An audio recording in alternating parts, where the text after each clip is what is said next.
ચાલો. નમસ્કાર વિદ્યાર્થી મિત્રો, હું રોહિત સુંદરવા ફરી આ એક અગત્યના ગ્રુપ ડી રેલવેના સેશન સાથે તમારી સાથે આવ્યો છું. હવે વાત કરીએ તો કે રેલવે ગ્રુપ ડી જે 2024માં તો કે 32,000 જગ્યાઓ આવી અને 2025ની જે વેકેન્સી છે એ 2026માં આવી છે, એટલે કે 25ની જ છે, જેમાં 22,000થી પણ વધારે જગ્યાઓ છે. હવે આમાં તો કે એક સુધારો થયો છે. પહેલાં ફોર્મ ફિલિંગ છે 21 જાન્યુઆરીથી શરૂઆત થવાની હતી, પણ હવે તો કે નવી નોટિફિકેશન પ્રમાણે તમારા ફોર્મ ફિલિંગ છે એ 31 જાન્યુઆરીથી થશે.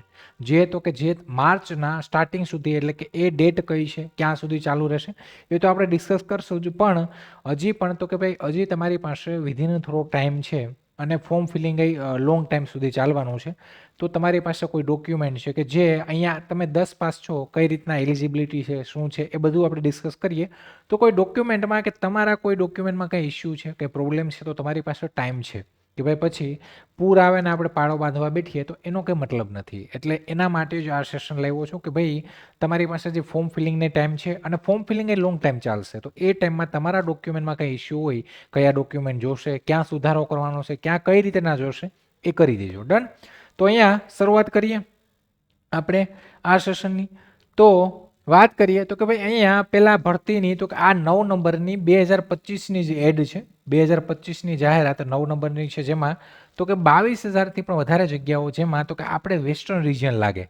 વેસ્ટર્ન રિજિયન આપણે આરઆરબીની ઓફિસ અમદાવાદમાં, આપણે ત્યાં તો કે વેસ્ટર્ન રિજિયનમાં 3,100 પ્લસ જગ્યાઓ છે. 3,100થી પણ વધારે જગ્યાઓ છે, એટલે સારી જગ્યાઓ કહેવાય. ગ્રુપ ડી અવારનવાર હું સેશનમાં કહું જ છું કે ભાઈ આ એક એવું સ્ટેપ છે કે રેલવેમાં તમારે કરિયર આગળ જતાં પ્રમોશન થઈ કે બનાવવું હોય તો એક સારી ઓપોર્ચ્યુનિટી છે. હવે આમાં તો કે પગાર ધોરણ તમારો બેઝિક પે જે છે એ 18,000 છે. એમાં તો કે તમારું ટીએડીએ બીજું બધું એલાઉન્સ બધું એડ થતાં મિનિમમ તમારી 30,000 એટલે કે 30,000થી પણ વધારે સેલેરી હાલમાં થાય છે 7મા પગાર પંચ પ્રમાણે. અને 1 જાન્યુઆરી આપણે બધા જાણીએ છીએ કે 8મું પગાર પંચ લઈ ગયું, એટલે તમે એક્સપેક્ટ કરી શકો કે સેલેરી સારી છે, સેન્ટ્રલ લેવલ છે, પહેલા દિવસથી તમે ફૂલ પેમાં આવી જાઓ. વાત કરીએ લાયકાત, તો અહીંયા 10 પાસ જે લોકો છે એ પણ ફોર્મ ભરી શકશે. 10 પાસ પ્લસ આઈટીઆઈ છે એ ભરી શકશે, અથવા એનએસસી જે નેશનલ એપ્રેન્ટિસ સર્ટિફિકેટ છે એનસીવીટી, એ કોઈની પાસે હોય તો એ પણ અહીંયા એપ્લાય કરી શકે.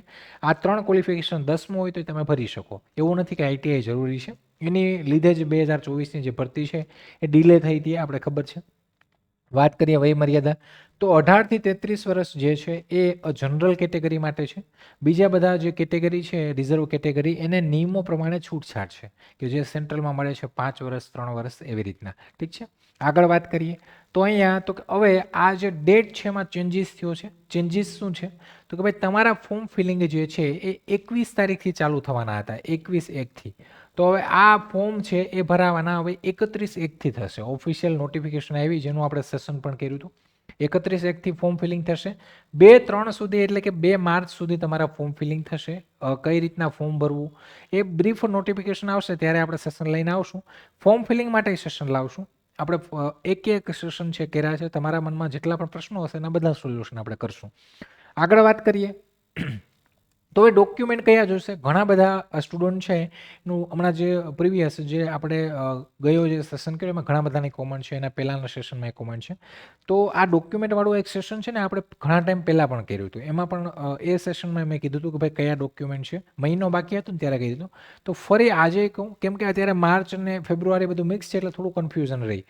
તો પહેલાં વસ્તુ કહી દઉં કે આ 10 પાસ ઉપર ભરતી છે. હવે અહીંયા તો કે ફોર્મ ભરતી વખતે એટલે કે તમે જ્યારે ફોર્મ ભરશો ત્યારે શું જરૂર પડશે, પેલું આધાર કાર્ડ. કેમ કે આધાર કાર્ડથી તમારે લિંક કરવું પડશે, ને ખાસ કરીને તમારા આધાર કાર્ડમાં મોબાઈલ નંબર છે લિંક હોવો જોઈએ. કે ઓટીપી અહીંયા આવે અને ઓટીઆરથી આધાર કાર્ડ ઓટીપીથી જ આપણે આરઆરબીની સાઇટ ઉપર જઈ શકીએ છીએ લોગિન કરીને. એટલે કે જો આધાર કાર્ડમાં મોબાઈલ નંબર રજીસ્ટર ના હોય તો એ કરાવી નાખજો. બીજી વસ્તુ, ધોરણ 10માની માર્કશીટ, કેમ કે 10મા ઉપર આ ભરતી છે. તમે આઈટીઆઈ કરેલું હોય તો આઈટીઆઈની માર્કશીટ, એપ્રેન્ટિસ હોય તો એ પ્રમાણે, તમે 12મું કરેલું હોય તો 12માની માર્કશીટ, ગ્રેજ્યુએટ કરેલું તો ગ્રેજ્યુએટની માર્કશીટ. તો આ બધી જેટલી પણ માર્કશીટો છે એ સાથે રાખવાની, કેમ કે બધી આપણે અંદર ડિટેલ નાખશું. સાથે ઉંમર અને શૈક્ષણિક પુરાવા માટે આઈટીઆઈ એપ્રેન્ટિસશીપ સર્ટિફિકેટ જો લાગુ પડતું હોય તો એ રાખવાનું. આટલી વસ્તુ જરૂર પડશે. આગળ વધીએ, જાતિનો દાખલો. જાતિનો દાખલો જે કાસ્ટ સર્ટિફિકેટ છે એ કોને આવે તો કે ભાઈ એસસી એસટી અને ઓબીસી કેટેગરીની. તો આ તમારે સેન્ટ્રલ ફોર્મેટ પ્રમાણે રેલવેના ફોર્મેટ જે છે હમણાં એમાં એક નવો સુધારો રેલવેવાળાએ કર્યા, પણ જરૂરી નથી કે એ ફોર્મેટ જ હોવું જોઈએ. એ પ્રમાણે તમારો જાતિનો દાખલો હોય તો ચાલે. અને એ જાતિનો દાખલો તમારો ઇંગ્લિશમાં હોવો જોઈએ. હવે ગુજરાતીમાં તમારી પાસે હોય તો તમે ઇંગ્લિશમાં કઢાવી લેજો. ગુજરાતીનો તમે રેફરન્સ લઈ સેમ ફોર્મ ફિલિંગ ને બધું એ કરીને તાલુકામાં જાઓ એટલે ઇંગ્લિશમાં તમારો જાતિનો દાખલો નીકળી જાય. તો એસસી એસટી ને ઓબીસી ને ત્રણેયને જાતિનો દાખલો આવશે સાથે. તો કે અહીંયા જે ઓબીસી કેટેગરી છે, હવે ઓબીસી તો સેન્ટ્રલમાં ઓબીસી અને સ્ટેટમાં એસીબીસી, તો એસીબીસીનું સર્ટિફિકેટ ના ચાલે. અહીંયા ઓબીસીનું નોન ક્રિમિલિયર જે સર્ટિફિકેટ છે, એટલે કે તમે કેન્દ્રની યાદીમાં ઓબીસી કેટેગરીમાં આવતા હોવા જોઈએ અને નોન ક્રિમિલિયર સર્ટિફિકેટ છે એ પણ તમારું જોશે, જેમાં ક્લિયરલી નોન ક્રિમિલિયર મેન્શન હોવું જોઈએ, ઇંગ્લિશમાં હોવું જોઈએ. અને આ સર્ટિફિકેટની વેલિડિટી જે non creamy layer OBC non creamy layer, ઠીક છે, NCL certificate non creamy layer certificate, જેની વય મર્યાદા એટલે કે એ જે સર્ટિફિકેટ ઇંગ્લિશમાં કઢાવવાનું, ઇંગ્લિશનું જે નોન ક્રિમિલિયર હોય એની 1 વર્ષની વેલિડિટી હોય. એટલે કે તમારું 1 એપ્રિલથી લઈ અને આની વેલિડિટી 1 એપ્રિલથી લઈ અને 31 માર્ચ સુધી હોય. એટલે તમે આ વર્ષમાં રેલવેમાં બીજું કોઈ ફોર્મ ભર્યું હોય ને તમે ઇંગ્લિશમાં કઢાવેલું હોય નોન ક્રિમિલિયર તો ચાલશે, કેમ કે 31 માર્ચ પહેલાં હજી આપણી ફોર્મ ફિલિંગ ડેટ જશે નહીં એટલે એ વેલિડ ગણાશે. એટલે એ કઢાવવાનું નોન ક્રિમિલિયર. કે આપણું જે ગુજરાતમાં જે નોન ક્રિમિલિયર એસસીબીસી માટે જે છે ક્રિમિલિયર સર્ટિફિકેટ એની 3 વર્ષ વેલિડિટી હોય, પણ સેન્ટ્રલનું જે ઇંગ્લિશનું હોય એની 1 વર્ષની જ વેલિડિટી હોય. સેમ એ જ પ્રમાણે તો કે ભાઈ અહીંયા ઈડબ્લ્યુએસ સર્ટિફિકેટ, જે ઈડબ્લ્યુએસ કેટેગરીમાં એટલે કે આર્થિક નબળા વર્ગના જે ઉમેદવારો છે એમની પાસે ઈડબ્લ્યુ સર્ટિફિકેટ હોય. તો આ ગુજરાતીમાં ભલે 3 વર્ષની વેલિડિટી હોય પણ ઇંગ્લિશમાં હોય એની 1 જ વર્ષ વેલિડિટી હોય. તો તમારી પાસે જો ઇંગ્લિશમાં હોય તો કંઈ વાંધો નહીં, 31 માર્ચનો જે ટાઈમ છે એ ચાલશે. પણ જો ના હોય તો તમે ઈડબ્લ્યુએસ સર્ટિફિકેટ છે એ પણ ઇંગ્લિશમાં સેમ જેવું આપણે ગુજરાતીમાં કઢાવીએ એ જ પ્રોસેસ ત્યાંથી જ કઢાવવાનો. વાત કરીએ પાસપોર્ટ સાઇઝનો ફોટો, તો આ ફોટો છે હવે તો કે હવે પેલો ફોટો પાસપોર્ટ સાઇઝની જરૂર નથી પડતી. હવે રેલવેમાં આપણે ખબર છે કે લાઈવ ફોટો અપલોડ કરવાનો આવે, તો આ લાઈવ આવશે. અહીંયા વાત કરીએ સાઇન, તો સાઇન તમારે એક બ્લેન્ક A4 સાઇઝ કે કોઈ પણ વ્હાઇટ પેપર હોય એની ઉપર તમારે બ્લેક પેનથી સાઇન કરી અને એનો ફોટો પાડીને અપલોડ કરવાનો આવે જ્યારે ફોર્મ ફિલિંગ થાય ત્યારે. આ વસ્તુ છે તો એટલું આ તૈયાર રાખજો. બીજી આગળ વાત કરીએ આધાર કાર્ડ વિશે. આધાર કાર્ડ વિશે હું કે ભાઈ તમારા આધાર કાર્ડમાં મોબાઈલ નંબર લિંક હોવો અનિવાર્ય છે. બીજું જો કોઈ ભૂલ હોય તો એ અત્યારે સુધારી લેજો. તમારા કોઈ નામમાં કંઈ ઇસ્યુ હોય, સ્પેલિંગમાં કંઈ પ્રોબ્લેમ હોય, અને બને ત્યાં સુધી જો આધાર કાર્ડ છે ને એમાં તો કે આપણા જેવા સર્ટિફિકેટમાં જેવા ડોક્યુમેન્ટમાં જેવું નામ હોય ને એ પ્રમાણે જ નામ રાખવાનું, સરનેમ, નેમ કે ફાધર નેમ અથવા આપણું નામ ફાધર નેમ સરનેમ જેવું ડોક્યુમેન્ટમાં જે પ્રમાણે હોય ને એ પ્રમાણે જ રાખવાનું. તો એટલા ડોક્યુમેન્ટ જોશે. એટલે એનો મતલબ તો કે ભાઈ અહીંયા 10માની તમે 10મું ભણેલા હોય તો 10માની માર્કશીટ, 12મું ભણેલા હોય તો 12માની માર્કશીટ, ગ્રેજ્યુએટ હોય તો ગ્રેજ્યુએટની માર્કશીટ, એની ઉપર કોઈ ડિગ્રી હોય તો એ માર્કશીટ. હવે આગળ તો કે અહીંયા કાસ્ટમાં એસસી અને એસટી અને ઓબીસી આ 3 કેટેગરી માટે જાતિનું પ્રમાણપત્ર જે કેન્દ્રના ફોર્મેટમાં ઇંગ્લિશમાં હોવું જોઈએ. સાથે તો કે આની વેલિડિટી જે છે ને જાતિના દાખલાની એની એ વેલિડિટી એની આજીવન હોય. એ કંઈ 1 વર્ષ હોય એવું ના હોય. એની વેલિડિટી જાતિ ક્યારે બદલાય નહીં, તો એ આજીવન હોય. સાથે તો કે તમારું ઓબીસી જે ઓબીસી કેટેગરીમાં નોન ક્રિમિલિયર સર્ટિફિકેટ જેની તો કે વેલિડિટી 1 વર્ષ હોય તો આ તમે કઢાવી લેજો, ઇંગ્લિશમાં હોવું જોઈએ. ઈડબ્લ્યુએસ સર્ટિફિકેટ તો આ પણ તમારું 1 વર્ષ વેલિડિટી હોય, જે ના હોય તો એ પણ કઢાવજો, એ પણ ઇંગ્લિશમાં જોશે. તો આ એટલા ડોક્યુમેન્ટ.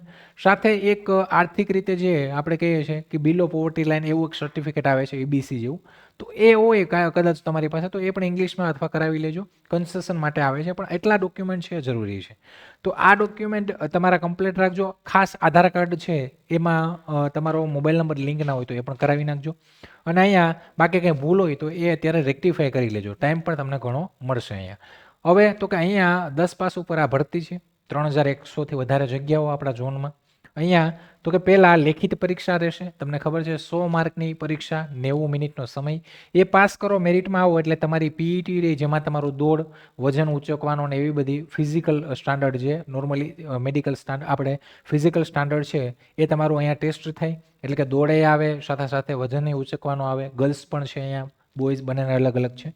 ડોક્યુમેન્ટ વેરિફિકેશન એના પછી આવે. એના પછી તો કે મેડિકલ એક્ઝામ આવે. આ તમે પહેલાં પરીક્ષા પછી તમારે 3 સ્ટેજમાં પસાર થવાનું હોય અને છેલ્લે તમારે ફાઇનલ સિલેક્શનમાં આવવું હોય તો ફાઇનલ સિલેક્શન ફૂલી બેસ્ટ એટલે કે આખું જે ડિપેન્ડ કરે છે તમારી આ જે એક્ઝામ છે પરીક્ષા, લેખિત પરીક્ષામાં, એમાં તમારું જેવું પરફોર્મન્સ હશે એટલે કે એમાં તમારા સારા માર્ક્સ હશે તો અહીંયા ક્યાંય ને ક્યાંય મેરિટ થોડું ઊંચું નીચું થાય તો પણ તમે ફાઇનલ સિલેક્શનમાં આવી જાઓ. એટલે તમારે તો કે પરીક્ષામાં સારા માર્ક્સ લાવવા પડશે. હવે વાત કરીએ પરીક્ષા સાહેબ ક્યારે આવશે આની, તો અત્યારથી એક્સપેક્ટેડ એ પણ કહી દઉં કે ભાઈ હજી એનટીપીસી જે ગ્રેજ્યુએટ 12 પાસ ઉપર ફોર્મ ફિલિંગ થાય એની પરીક્ષાનું કંઈ નક્કી નથી. એ હજી માર્ચ એપ્રિલથી સ્ટાર્ટ થાય ગ્રેજ્યુએટવાળાની, પછી મે જૂનની આસપાસ 12 પાસની રહેશે. એટલે તમારી પરીક્ષા જૂન પછી પોસિબિલિટી રહી, એટલે કે જૂન પછી એટલે કે તમને પૂરતો ટાઈમે મળશે. હવે તો કે ભાઈ જે લોકો આ રેલવેમાં તો કે ગ્રુપ ડી, હવે આમાં તો કે એક બીજું કહી દઉં, ગ્રુપ ડીમાં તમને કઈ સુવિધાઓ મળે છે, સુવિધાઓ કઈ મળે છે, આમાં કેટલી પોસ્ટ છે, એટલે કે કેટલી પોસ્ટ છે. હવે પોસ્ટની વાત કરીએ તો અહીંયા 14 પોસ્ટ છે.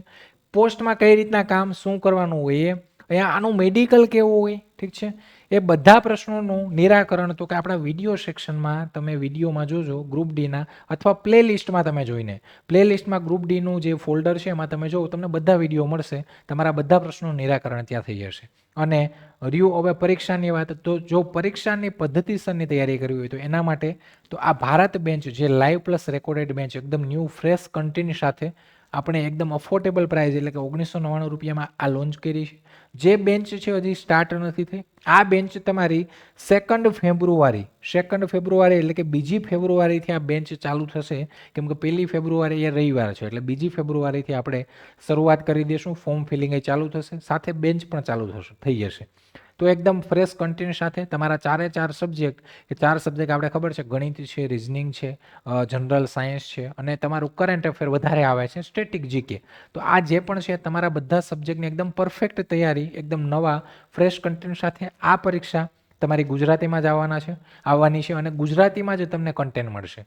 તો આ જે બેન્ચ છે એમાં તમે એનરોલ કરવા માટે આપણી એપ્લિકેશન ડાઉનલોડ કરી ત્યાંથી જોઈન થઈ શકો, અથવા તમે જે હેલ્પલાઇન નંબર છે એમાં કોલ કરીને પણ તમે જોઈન થઈ શકો છો. સાથે તો કે આપણે હાલમાં જ 13 જાન્યુઆરીએ 4 બુક જે લોન્ચ કરી છે, એમાં આપણી જીકેની બુક છે એ પણ લોન્ચ થઈ ગઈ છે, ગણિતની બુક અને રિઝનિંગની બુક જે લક્ષ્યમ સ્ટોર ઉપર અવેલેબલ છે. ત્યાંથી તમે રેલવે એસએસસીનો જે કોમ્બો છે એ 1249 રૂપિયામાં તમને મળે છે, કે જેમાં તમને જીકે, ગણિત અને રિઝનિંગ ત્રણેય બુક છે એ મળી જશે. સાથે તમારે ખાલી કરંટ અને જનરલ સાયન્સ, તો એ તો બેન્ચ છે જ, તો એના માટે એની ઉપર આપણે તો કે કરંટ અફેર માટે આપણે એપ્લિકેશનમાં ફ્રી ઓફ ટેસ્ટ સિરીઝને બધું આપીએ છીએ. આપણા લેક્ચર એ કરંટ અફેરના ડેલી બેઝ ઉપર, વીકલી બેઝ ઉપર ચાલે છે, તો તમારું કરંટ એ થઈ જાય. અને જનરલ સાયન્સ ઉપર જો ફૂલ નોટિફિકેશન આવે પછી જનરલ સાયન્સનો પોર્શન કઈ રીતના છે, કઈ ચેન્જીસ છે કે નહીં, તો એની ઉપર આપણે કામ કરશું આવતા સમયે. તો આ કોમ્બો 1249માં છે, બેન્ચ 1999માં છે, અને તમારે જો બંને સાથે લેવું હોય એક સાથે, તો એના માટે પણ કંઈ ઓફર, ડિસ્કાઉન્ટ, એના માટે તમારે હેલ્પલાઇન નંબર જે છે એની ઉપર કોલ કરવો પડશે, કે સાહેબ હું બંને સાથે લઉં, મારે બુક્સ અને બેન્ચ બંનેમાં એનરોલ કરવું છે, તો એના માટે કંઈ ઓફર, ડિસ્કાઉન્ટ, કૂપન કોડ કંઈ પણ છે તો એના માટે હેલ્પલાઇન નંબર છે. બાકી તમારા મનમાં કંઈ પણ મૂંઝવણ હોય, કંઈ પણ પ્રશ્નો હોય તો એના માટે કોમેન્ટ બોક્સ તો છે જ. અને લાઇક, શેર, સબસ્ક્રાઈબની સાથે તો કે આપણું જે ટેલિગ્રામ ચેનલ છે જેની ડિસ્ક્રિપ્શનમાં લિંક છે ત્યાંથી તમે જોઈન કરી શકો. અહીંથી તમને કોઈ નવી અપડેટ, લેક્ચર, કંઈ પણ માહિતી હશે તો એ મળતી રહેશે. તો વિદ્યાર્થી મિત્રો, રેલવેમાં તો એક સેન્ટ્રલ લેવલની 10 પાસ ઉપર ભરતી છે, 22,000થી વધારે જગ્યાઓ, આપણા ઝોનમાં 3,100થી વધારે જગ્યાઓ, અને એક સારી ઓપોર્ચ્યુનિટી છે કે જો તમે પદ્ધતિસરની તૈયારી કરો તો તમારી એક જગ્યા અહીંયા પણ તમે રોકી શકો.